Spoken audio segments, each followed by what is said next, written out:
Verb tenses. Nung elementary pa lang ako, akala ko tatlo lang ang verb tenses sa English. Past, present, tsaka future. Pero, akala ko lang yun.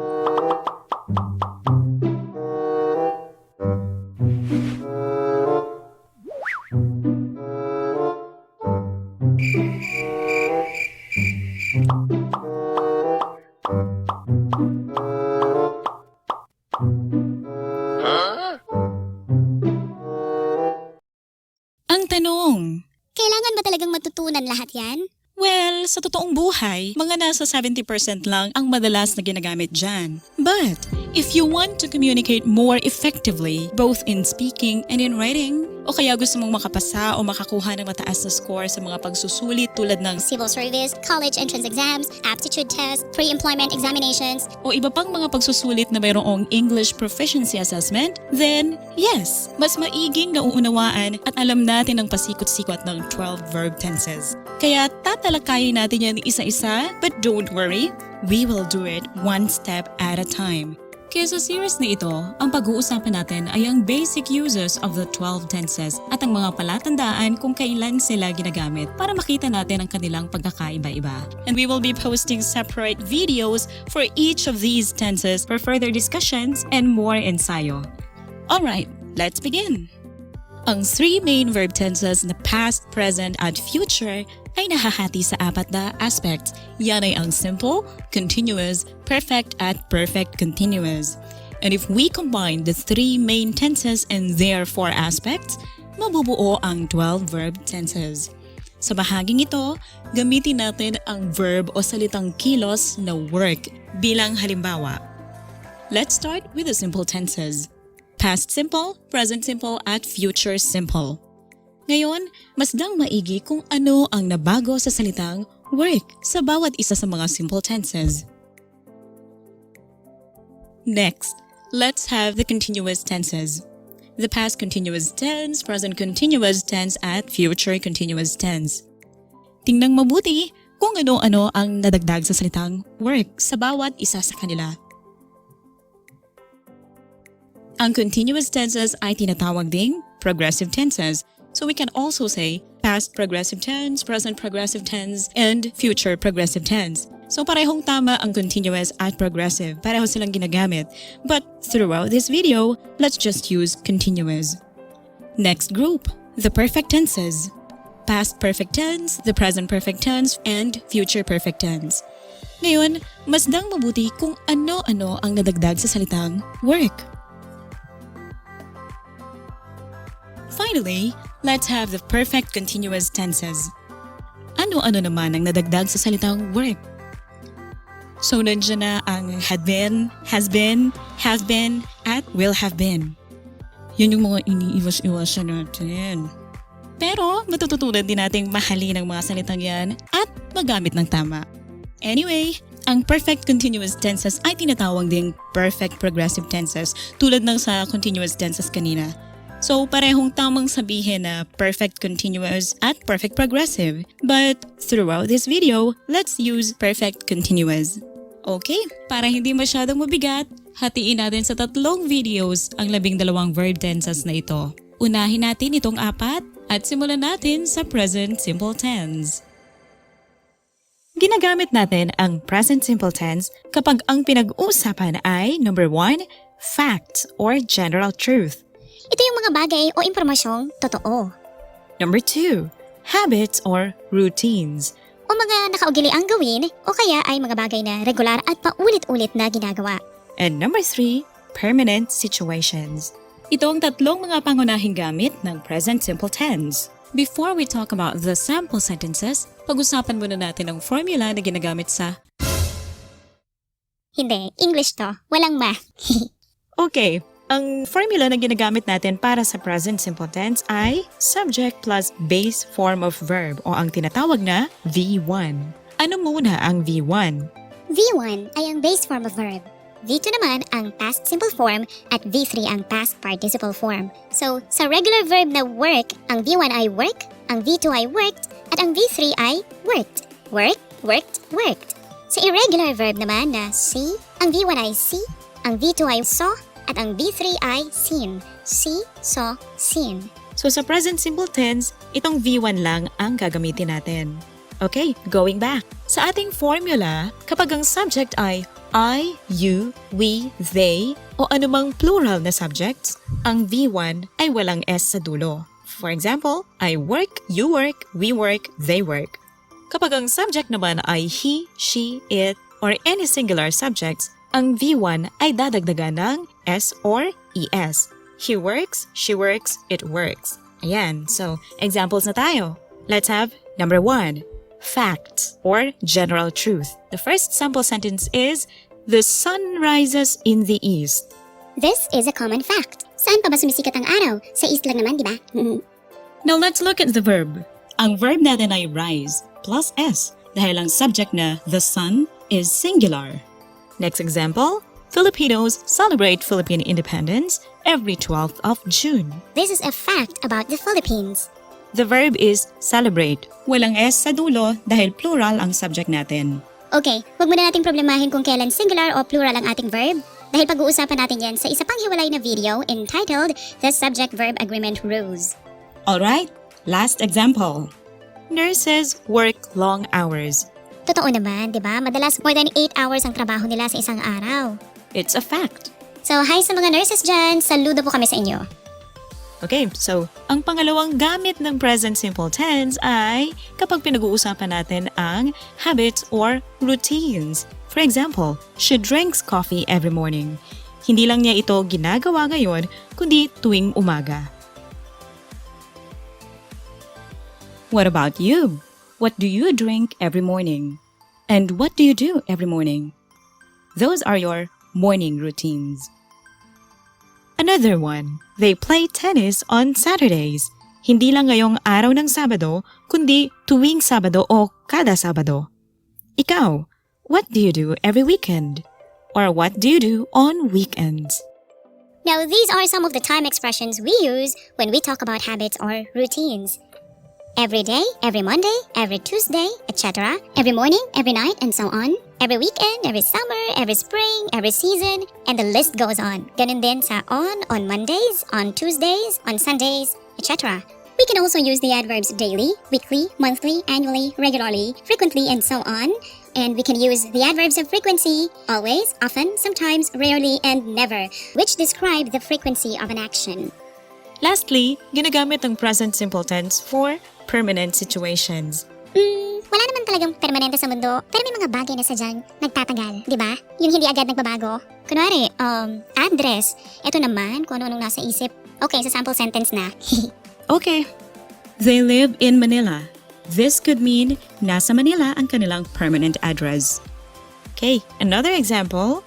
She works for ABC Corporation. It could mean she has a permanent job at ABC Corporation at ito yung trabahong pangmatagalan.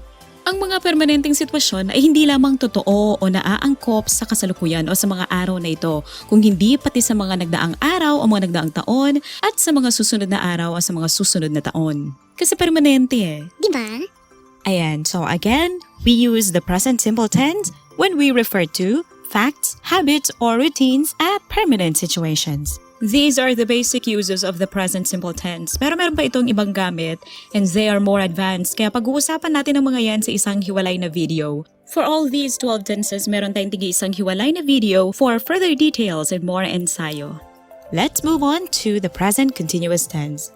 Ito naman ay ginagamit for actions happening now, Nangyayari ngayon mismo. actions happening around now. Ito yung mga nangyayari sa mga araw o sa panahong ito. Number 3, we also use it for temporary situations. So kung kanina sa present simple, for permanent situations, dito naman for temporary situations o mga bagay o sitwasyon na hindi pang matagalan. And finally, number 4, we use it for trends or changing situations. O mga bagay o sitwasyon na nagbabago. Formula. Ano ang formula for the present continuous tense?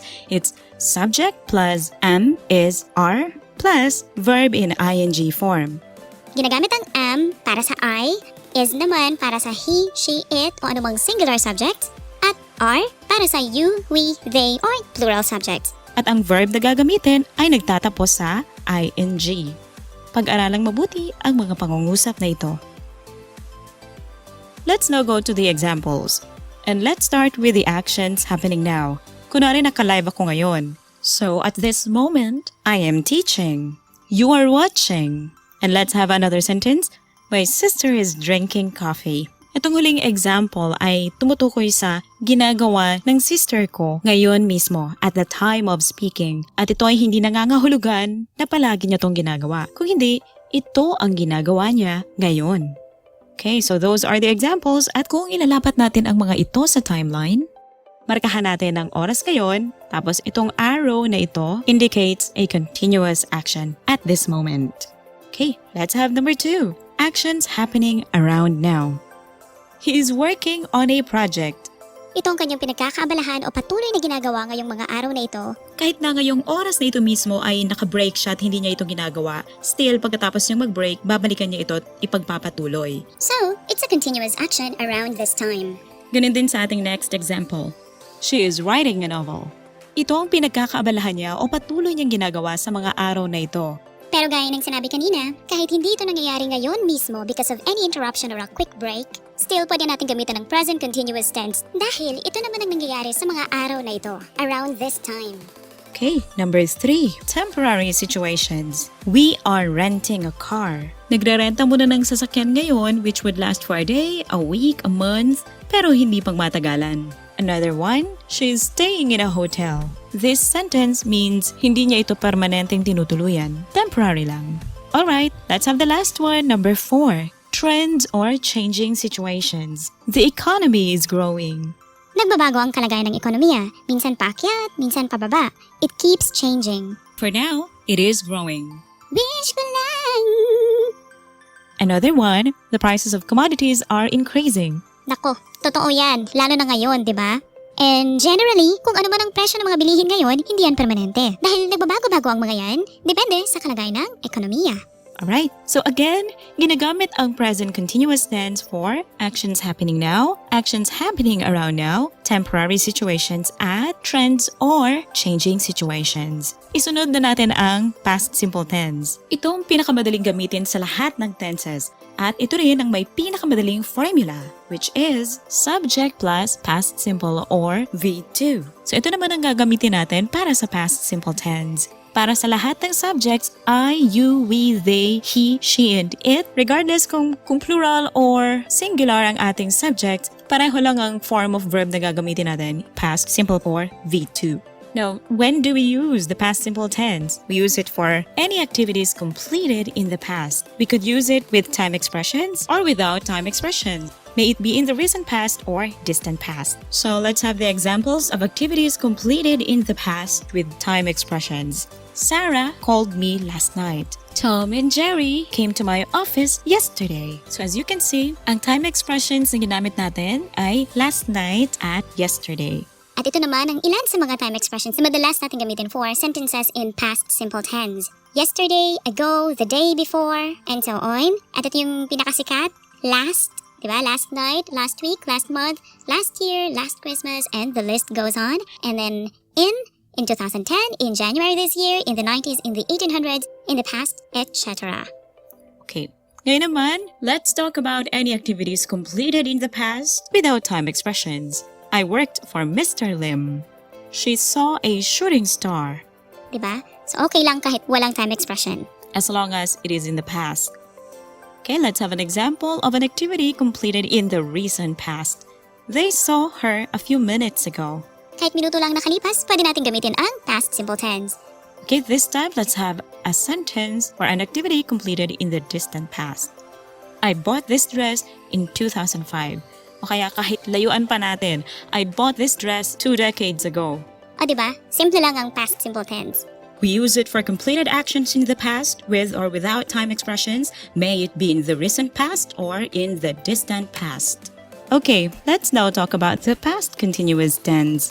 The formula for this is subject plus was or were plus verb in ing form. So we use was for I, he, she, it, or any singular subjects, and were for you, we, they, or any plural subjects. At ang ating verb ay nagtatapos sa ing. So we say, I was working, he was working, she was working, it was working, You were working, we were working, they were working. Alright, now when do we use the past continuous tense? Definitely for continuous actions in the past. And this time we'll talk about 4 situations using the past continuous tense. The first one is for continuous actions during a period of time in the past. Example, Sam was reviewing for the exam all night. The period of time in the past in this sentence is all night, buong gabi. Let's say it was last night, kagabi. Buong gabi, kagabi, meron siyang tuloy-tuloy na ginagawa which was reviewing for the exam. So halimbawa, tinatawagan ko kagabi si Sam pero hindi siya sumasagot. Pwede kong tanungin yung mother niya. Tita, why was she not answering my calls last night? The mother would answer, Oh, Sam was reviewing for the exam all night. Hindi siya pwede maistorbo. Yon. Let's have another scenario. The mother asked, what happened to Toby and Tony's online class? The teacher said they were not participating. The father answered, actually, they were playing computer games the whole time. Agoy, wag gagayahin ha? Now let's just have this sentence. The continuous action is they were playing computer games and the period of time is the whole time. Ibig sabihin, sa buong oras ng klase. Naglalaro sila ng computer games sa buong oras ng klase na katatapos lang. So it was a continuous action during a period of time in the past. At muli, wag tutularan sila Toby at Tony. We also use the past continuous tense for a continuous action during a moment in the past. In this timeline, this is the moment and this is a continuous action. Now, the example is, at 10 o'clock p.m., he was sleeping. So, itong moment na to ay 10 o'clock p.m. Sabihin natin natulog siya ng alas 9. Nagising siya ng alas 5. So, pag may nagtanong, what was he doing at 10 o'clock p.m.? The answer is, at 10 o'clock p.m., he was sleeping. Another example. Jack said, the office was empty when I arrived. Tina answered, oh, the employees were eating lunch at the cafeteria that time. So, nung time na dumating si Jack, walang tao sa opisina kasi kumakain sila ng tanghalian sa labas. This is the moment, it's lunchtime, and this is the continuous action. Next, ginagamit din natin ang past continuous tense for actions in the past interrupted by another action. So for example, I was taking a shower when the lights went out. So nung namatay ang ilaw, namatay ang kuryente, ako ay naliligo o ako ay nagsha-shower. Yung continuous action natin ay taking a shower and then the interrupting action was lights went out.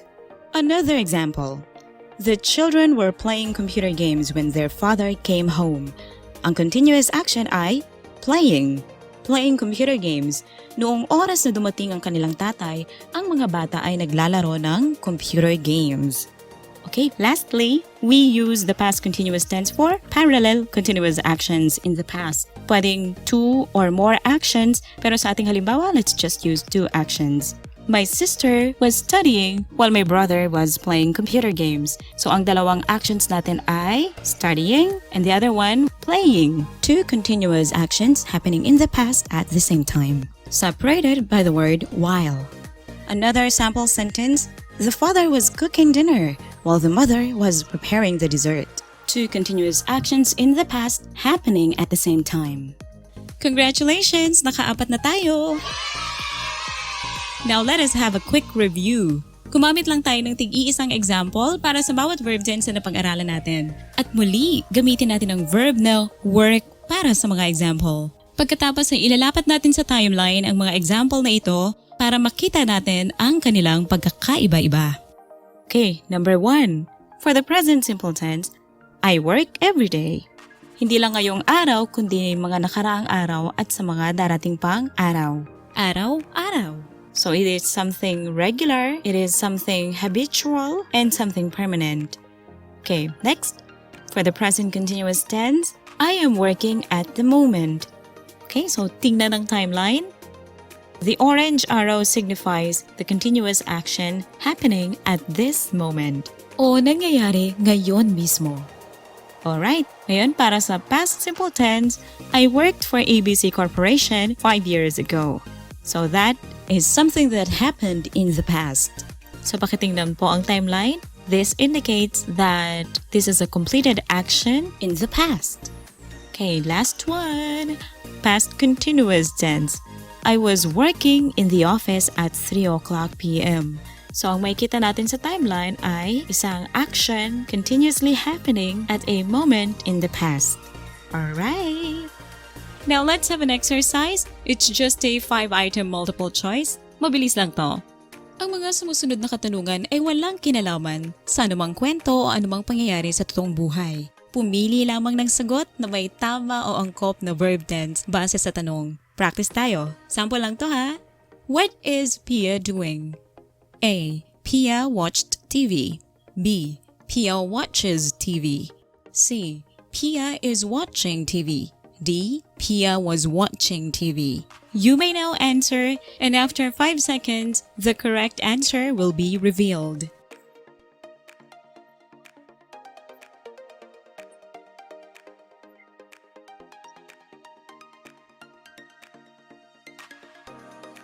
Ito totoo na, hindi na to practice.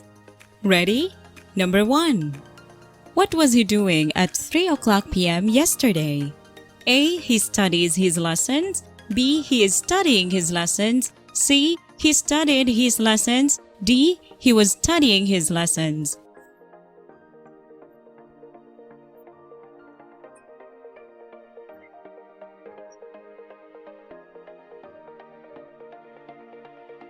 Okay, number 2.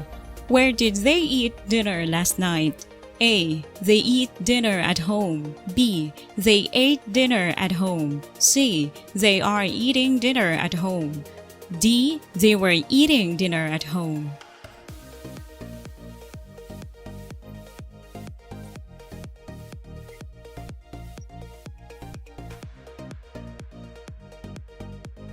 Number 3. What time do you usually wake up every morning?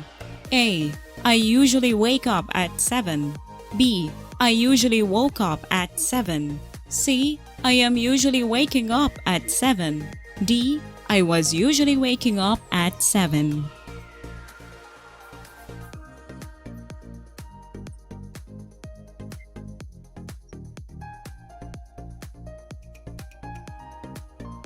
Number 4.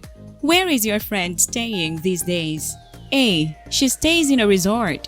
B. She's staying in a resort. C. She stayed in a resort. D. She was staying in a resort.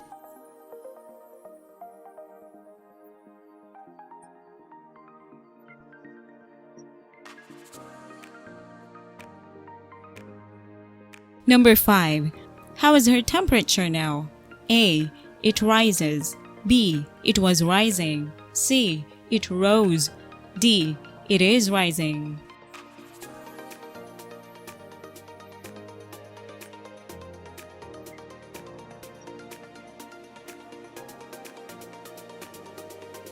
Let's have one last exercise. Promise, last na to. 4 items lang. Ito yung tinatawag na grammar correction. Hanapin muna natin ang mga maling parte sa mga sumusunod na pangungusap, saka natin itatama. Okay, let's start with number 1. I am drinking 5 cups of coffee every day. So, I am drinking means ginagawa ko ngayon. Pero, ang ating time expression ay everyday. So, ang tinutukoy dito ay isang bagay na habitual o regular na ginagawa kada araw. Everyday. So, hindi lang ngayon nangyayari. Kaya dapat ang gamitin natin ay present simple tense. So, ang mali sa sentence na ito ay I am drinking. It should be I drank. I drink 5 cups of coffee every day. Let's go to sentence number 2. She is sleeping when the phone rang, so she wasn't able to answer it. Tingnan muna natin kung ano ang mali dito. Wala tayong time indicators sa sentence na to, pero pwede nating tingnan ang mga form of verbs. Ang makikita natin ay is sleeping, the phone rang, and she wasn't able to answer it. Dalawa ang nasa past tense, phone rang, and she wasn't able to answer it. So, may mali sa is sleeping. Dahil ang malinaw na tinutukoy dito ay isang bagay na nangyari sa nakaraan. So, mali ang she is sleeping. It should be she was sleeping.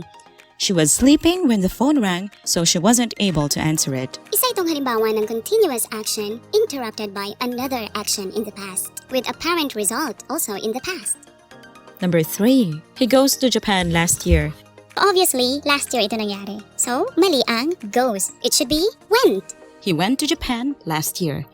Alright, last na tayo. She's not in the hospital. She is home now. Her health condition improves. Una nating mapapansin ang salitang now. Mapapansin din natin ang mga salitang she is not at she is home. These words signify that this situation happens in the present. But when we look at the last sentence, her health condition improves. Sa last sentence, binabalita niya kung ano ang kalagayan ng pasyente. Health condition is something that changes. It is a changing situation. So the last sentence should be in the present continuous tense. So, it should be her health condition is improving. She is not in the hospital. She is home now. Her health condition is improving.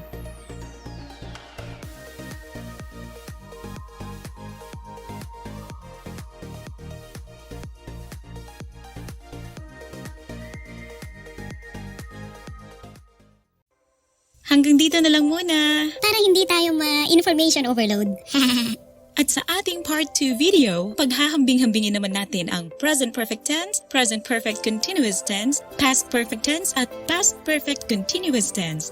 Ibang level na ang mga tenses na yan, kaya kung gusto ninyong mag-level up sa pagsusulat at pagsasalita ng English gamit ang mga perfect tenses, check out the next video.